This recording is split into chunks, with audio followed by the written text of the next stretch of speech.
नमस्कार, मैं हूं संजय शर्मा। आप देख रहे हैं 4 PM न्यूज नेटवर्क। इस वीडियो को जितने लोग देख रहे हैं, मैं उन सबसे एक सवाल करना चाहता हूं अपनी बात शुरू करने से पहले।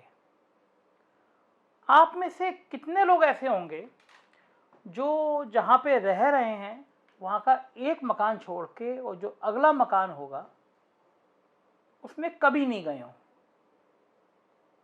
कभी नहीं हुआ हो कि चलो आज चाय पीते हैं, चलो आज मिलने चले जाते हैं। मेरा दावा है शायद ही कोई ऐसा इंसान होगा जो अपने इतने करीबी पड़ोसी से मिलने ना गया हो। और मिलने कब नहीं गया होगा? जब उसकी और उसकी मतलब नंबर 5 और नंबर 7 मकान के बीच इतने प्यार भरे रिश्ते ना रहे हों कि उसके घर जाया जाए। अब आप कहेंगे कि मैं ये पहेलियां क्यों बुझा रहा हूं, ऐसी कौन सी बात होगी कि 5 नंबर वाला कभी 7 नंबर वाले मकान में नहीं गया, और 7 नंबर वाला जब 5 नंबर में आया तो बड़े बेमन से आया, और जब 7 नंबर वाले ने दिखा दिया 5 नंबर वाले को कि अगर मेरे यहाँ नहीं आए तो मामला गड़बड़ हो जाएगा, परेशानी में आ जाओगे, तो 4 साल बाद 5 नंबर वाला 7 नंबर वाले के यहाँ जाए। अब आप कहेंगे क्या यार, मैं ये क्या वीडियो बोल रहा हूँ आज बैठ के कि 5 नंबर और 7 नंबर। दरअसल यूपी की राजनीति में ये 5 नंबर और ये 7 नंबर बड़ा महत्व रखता है। 5 नंबर मकान मुख्यमंत्री योगी आदित्यनाथ का है और 7 नंबर मकान उत्तर प्रदेश के deputy chief minister Keshav Maurya का है। 4 साल से ज्यादा समय हो गया, मगर योगी आदित्यनाथ कभी उस 7 नंबर के बंगले में नहीं गए। क्यों नहीं गए? वो पड़ोसी भी हैं, वो उनके डिप्टी चीफ मिनिस्टर भी हैं। तो आइए थोड़ा सा पीछे चलते हैं, बैकग्राउंड में चलते हैं। 2017 का चुनाव था उत्तर प्रदेश में। अखिलेश यादव को हटाना था तो भारतीय जनता पार्टी ने दिन रात एक कर दिया था। प्रधानमंत्री नरेंद्र मोदी की मेहनत, अमित शाह की रणनीति और केशव मौर्य का चेहरा, ये पूरे प्रदेश में गूंज गया था। लगभग 52% पिछड़ी जातियां हैं उत्तर प्रदेश में। मुख्यमंत्री कौन बनेगा ये जिक्र नहीं था। प्रधानमंत्री ने कई रैलियों में कहा कि मैं पिछड़ी जाति से आता हूं, मुझे पिछड़ों के दर्द का एहसास है। मतलब पिछड़ी जातियों का संदेश था कि आप भाजपा में आओगे तो आपको फायदा मिलेगा, हम लोगों की ताकत बनेगी। अमित शाह ने बहुत बढ़िया चौसर बिछाई थी, उसमें अनुप्रिया पटेल और राजभर, तमाम ऐसे जो छोटी दल थे लेकिन जातियों में खासा महत्व रखते थे, उनको जोड़ा और फिर 2017 में प्रचंड बहुमत मिल गया। तब मुख्यमंत्री का चेहरा भले घोषित ना हो, लेकिन पिछड़ी जातियों में ये संदेश बिल्कुल नीचे तक था कि स्वाभाविक है कि अगर सरकार बनेगी तो पिछड़ी जाति का मुख्यमंत्री बनेगा, क्योंकि प्रधानमंत्री ने इतने दावे के साथ पिछड़ों का दर्द की बात कही है। और केशव मौर्य ने भारतीय जनता पार्टी के अध्यक्ष रहते हुए पिछड़ी जातियों में बहुत काम किया है, बहुत मेहनत की है। मगर जब बात आई मुख्यमंत्री की तो एक रणनीति बिछी, और राजनीति में कुछ भी पहले से तय नहीं होता। एक पैराशूट चीफ मिनिस्टर अचानक पेश हुए और उनका नाम था योगी आदित्यनाथ। सरकार बन गई। दर्द केशव मौर्य को हुआ होगा। मैं भी अगर केशव मौर्य की जगह होता तो मुझे भी दर्द होता कि मैंने इतनी मेहनत करी, मेरे चेहरे को दिखाकर पिछड़ी जातियों को एक करने की कोशिश की गई। मैं इतने सालों से संघ का, विश्व हिंदू परिषद का, बजरंग दल का सक्रिय कार्यकर्ता रहा हूँ।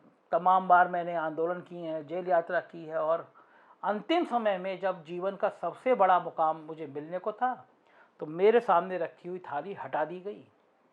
और जो कभी संघ में नहीं रहे, जो कभी पहले भारतीय जनता पार्टी में नहीं रहे, जिन्होंने भाजपा से बगावत करके अपनी हिंदुत्व वाहिनी को कई बार खड़ा करने की कोशिश की, उनको मुख्यमंत्री बना दिया गया। तो इस दर्द की रिपेयरिंग क्या होती? इस दर्द की रिपेयरिंग होती कि 5 नंबर वाले साहब 7 नंबर वाले के साहब को सम्मान देते रहते, उनके घर बारिश में चाय पकौड़ी खाने चले जाते और संदेश देते कि हम और तुम भाई भाई हैं, एक ही पार्टी में हैं, साथ मिलकर काम करेंगे। मगर ये हुआ नहीं। हुआ क्या, आइए उसकी भी पड़ताल करते हैं। जैसी सरकार गठन की घोषणा हुई और ये हुआ कि योगी आदित्यनाथ चीफ मिनिस्टर बनेंगे, तब दिल्ली दरबार ने सोचा कि एकदम बगावत ना हो जाए, तो 2 डिप्टी चीफ मिनिस्टर बना दिए जाएं, जातियों में भी संदेश दे दिया जाए।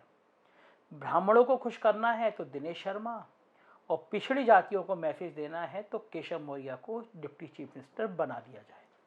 हो गया, बन गए। एक बंगला है, एक भवन है उत्तर प्रदेश में जिसको एनेक्सी बोलते हैं, जो पहले मुख्यमंत्री का कार्यालय हुआ करता था। अब तो मुख्यमंत्री वो लोक भवन में बैठते हैं जो समाजवादी पार्टी ने बनाया था, बहुत खूबसूरत बिल्डिंग है। उससे पहले मुख्यमंत्री जहाँ बैठते थे वो एनेक्सी था, और उसका 5म तल जो था वो मुख्यमंत्री कार्यालय का दफ्तर हुआ करता था। सामान्य सा दफ्तर था, लेकिन मायावती को चूंकि हर चीज़ बड़ी भव्य अच्छी लगती है, तो मायावती ने उस 5म तल को बहुत सुंदर बनाया। उसमें 2 कक्ष खास तौर से बहुत सुंदर हुआ करते थे। एक कक्ष मुख्यमंत्री का खुद का था और दूसरा कक्ष था शशांक शेखर सिंह का। शशांक शेखर सिंह मायावती सरकार के सबसे ताकतवर नौकरशाह थे, तो उन्होंने भी अपना भवन, अपना ऑफिस बहुत सुंदर बनाया था जिसमें वो बैठा करते थे।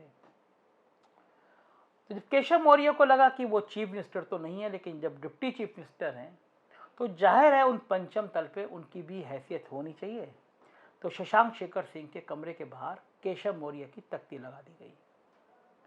बैठने की तैयारी शुरू हो गई कि केशव मौर्य वहाँ बैठेंगे।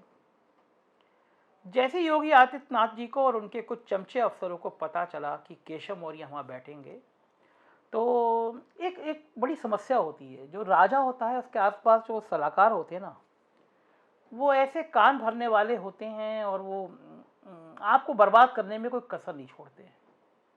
और मुझे लगता है योगी आदित्यनाथ जी के साथ भी यही हुआ। उनकी जो सलाहकार मंडली है, 3-4 गैर नौकरशाह और 1-2 नौकरशाह, उन सब ने योगी आदित्यनाथ से 4 साल वो काम करा दिए जिसने आज उनकी यह हालत कर दी कि 5 नंबर वाले को 7 नंबर वाले के घर जाना पड़ा। तो मैं बात कर रहा था उस कमरे की। उन्हीं नौकरशाहों ने, उन्हीं सलाहकारों ने समझाया कि महाराज जी ये तो बड़ी खराब बात है, आपके फ्लोर पर बिना आपसे पूछे तख्ती कैसे लग गई। और फिर इशारा होता है और केशव मौर्य की तख्ती उखाड़ दी जाती है। मगर शायद वही दिन होता है जब केशव मौर्य जैसा घाघ राजनेता तय करता है कि मेरी नेम पेड़ उखाड़ी है तो मैं अब ये कुर्सी भी उखाड़ दूंगा। समय बीतता है, काम चलता है, पीडब्ल्यूडी डिपार्टमेंट उनको मिल जाता है। फिर एक नई साजिश शुरू होती है। पीडब्ल्यूडी विभाग में ऐसे ऐसे अफसर तैनात किए जाते हैं जो केशव मौर्य की बात ही सुनते हैं। केशव मौर्य के कुछ ठेकों को लेकर साजिशन बदनामी कराई जाती है और ये कोशिश की जाती है कि केशव मौर्य को बदनाम कर दो कि केशव मौर्य के डिपार्टमेंट में बहुत लूट खसोट चल रही है। समाजवादी पार्टी भी और बहुजन समाज पार्टी भी और कांग्रेस भी केशव मौर्य पे हमला बोलती है, क्योंकि वो चाहती है कि बैकवर्ड में वोट जो है केशव मौर्य के उन बदनाम होंगे तो बैकवर्ड में भी खराब संदेश आएगा। तो केशव मौर्य जूझते हैं विपक्ष से भी और अपनी पार्टी के भीतरघा से भी।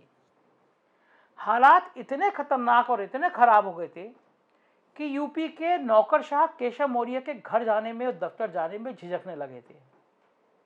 एक बहुत चर्चित डीएम हैं, मेहनती भी हैं, केशव मौर्य के क्षेत्र में रह गए तो कई सालों तक उनकी दुर्गति सिर्फ इसलिए होती रही कि केशव मौर्य ने उनको एक जिले में डीएम बनाने की सिफारिश कर दी थी। डीएम तो बने नहीं, दुर्गति शुरू हो गई। उत्तर प्रदेश के तमाम नौकरशाह, बड़े नौकरशाहों की तैनाती का मामला हो, सिफारिशों का मामला हो, केशव मौर्य की हर राय को दरकिनार कर दिया गया। केशव मौर्य ने सुझाव दिया कि ये जो ई टेंडरिंग की व्यवस्था करा रहे हैं डिपार्टमेंट में ठेकों की, ये मत कराइए। कई सालों बाद हमारी पार्टी आई है, हमारे पार्टी के जो निचले स्तर के कार्यकर्ता हैं, अगर हम उनको छोटे मोटे ठेके दिला देंगे तो वो आर्थिक रूप से मजबूत होंगे, क्योंकि सपा और बसपा ने अपने निचले स्तर के कार्यकर्ताओं को, कैडर को मजबूत किया है। मगर बात केशव मौर्य ने कह दी तो भला वो बात कैसे सुनी जाती।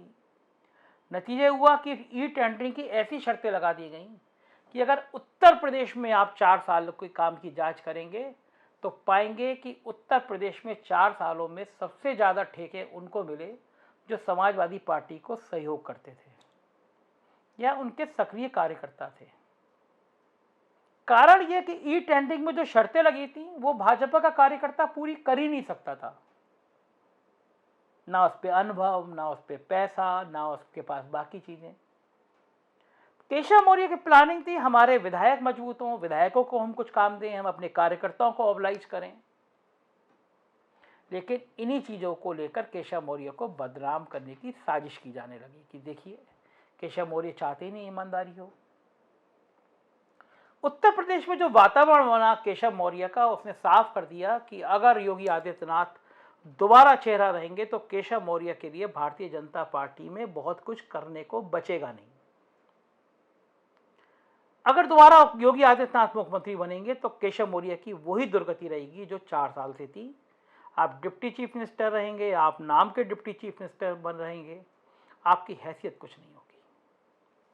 नतीजा सबके सामने है। जब दिल्ली और लखनऊ की लड़ाई की खबरें सामने आईं और तमाम विवाद पैदा हुए, लेकिन फिर बाद में अरविंद शर्मा को एडजस्ट किया गया। लेकिन केशव मौर्य ने एक बड़ा बयान दिया कि अभी तय नहीं है, चेहरा केंद्र तय करेगा चुनाव के बाद या चुनाव से पहले। और तुरंत बाद केशव मौर्य के तुरंत बाद स्वामी प्रसाद मौर्य का भी यह बयान आ जाता है। जाहिर है कि 2 बहुत बड़े बयान थे भारतीय जनता पार्टी को हिलाने के लिए, 52% पिछड़ी जातियों को मैसेज देने के लिए कि ऊंची जाति का चेहरा अगर सामने होगा तो पिछड़ी जातियों के लिए कुछ करने को बचेगा नहीं। संघ सक्रिय हुआ। सुना जाता है कल रात को सीएम की मीटिंग थी, उसमें भी केशव मौर्य ने सिलसिलेवार गिनाया कि किस तरह नौकरशाहों ने बर्बाद कर दिया पूरी पार्टी को, किस तरह चुनिंदा नौकरशाह बदनाम करते रहे। और मेरे तो सूत्र बता रहे हैं कि उन्होंने साफ साफ कह दिया कि संभव ही नहीं है काम कर पाना इस तरह, इस माहौल में कैसे हम सरकार बनाएंगे। कार्यकर्ता बिल्कुल मायूस बैठा हुआ है।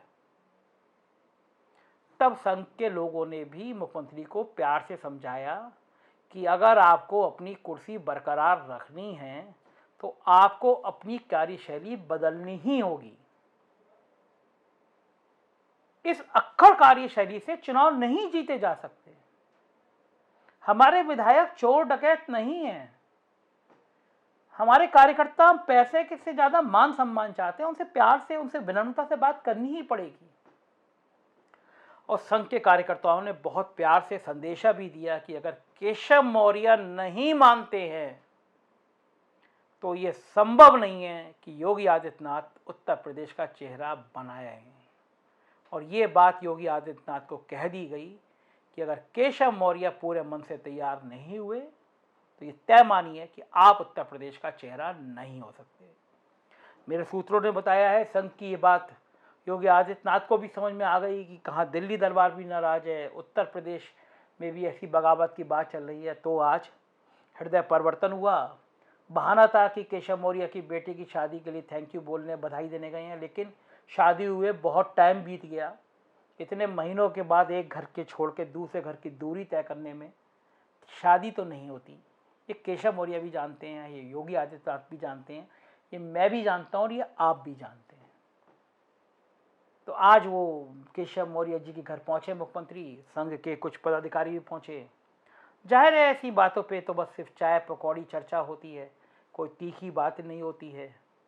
और ये बात असल केशव मौर्य को कहीं जख्मों को राहत देने की थी, उनके स्वाभिमान को बढ़ाने की थी। अब हमारी निगाह बनी रहेगी इस पूरे राजनीति के क्रम में कि केशव मौर्य कितना मानते हैं, कितना स्वीकार करते हैं, क्या भविष्य की सोचते हैं। आप देखते रहिए 4 PM। मैं आपको उत्तर प्रदेश की राजनीति से जुड़ी हुई हर वो खबर बताऊंगा जो कोई दूसरा मीडिया संस्थान आपको नहीं बताएगा। मीडिया संस्थानों के खेल भी मैं आपको बताऊंगा कि सरकार किस तरह मैनेज करने में जुटी है। सिर्फ 4 PM वो चैनल होगा जो आपको सच बताएगा। इसलिए सहयोग करिए, अपने दोस्तों से कहिए, चैनल को सब्सक्राइब करें, अपने दोस्तों को ये वीडियो भेजिए। मैं फिर एक नई जानकारी लेकर आपके साथ हाजिर होऊंगा। Thank you.